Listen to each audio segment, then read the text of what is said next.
Is Christianity just an opiate for the masses?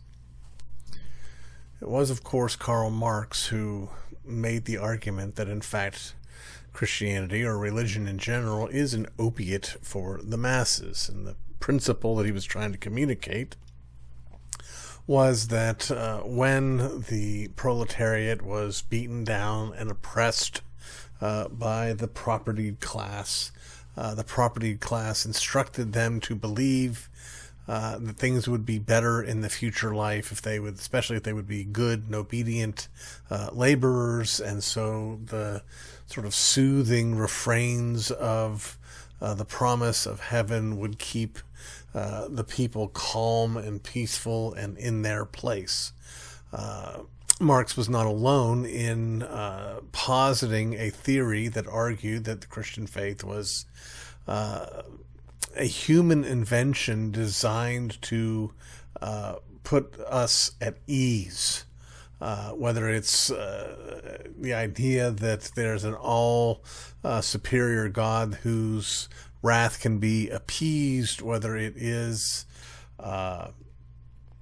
some notion of, as Freud would look at it, it's just our Father multiplied to 1,000 times. All of these theories have something profoundly wrong about them.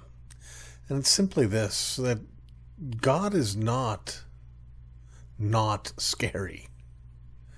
The idea that I'm going to posit a God who is described as holy, who is described as a consuming fire, a God who has constructed a place of eternal torment, that I'm going to invent that so I can make myself feel better, doesn't make any sense at all. In fact, the opposite seems much, much more likely. And what do I mean by the opposite? Well, what I mean is that when we face the reality of our guilt and we consider the fear that comes with falling into the hands of the living God, we are tempted to posit that there is no God. Or if there is a God, rather, that this God would have no holiness, no sense of justice, no capacity for making judgments. Sinful men have every reason to wish that Christianity were not true. Now, let's remember this as well. Wishing something to be true doesn't make it so, and it doesn't make it not so. Wishing something not to be true doesn't make it not so, and it doesn't make it so.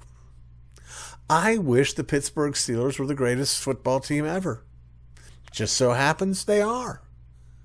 This is not my wish projection. This is not a relativistic perspective. This is reality. And so my wishing that God is doesn't make him come to be. And the unbelievers wishing that he not exist won't make him go away. No, friends. Christianity is not the opiate of the masses. If anything's an opiate of the masses, it's moral relativism. This ridiculous notion that no one can live 5 minutes by, no one does live 5 minutes by, that there's no right or wrong. In fact, there's nobody more puritanical, nobody more insistent on using every bit of shame and every bit of power to quell the wrongdoings of others than the moral relativists. In fact, the greatest evil to the moral relativists is people like me who believe there's a right and wrong, and I've got to be stopped. Well, not if they're right. If they're right, there's nothing wrong with me being wrong. Friends, we need to be careful. All of us need to be careful not to assume that it's just the other guy who doesn't think straight. It's just the other guy who reaches conclusions based on his wants and his desires rather than reality. We need to check ourselves. Am I trying to suppress what I know about God and who he is? Or am I trying to suppress my unbelief There's nothing to be afraid of. If we would look at what we can see objectively,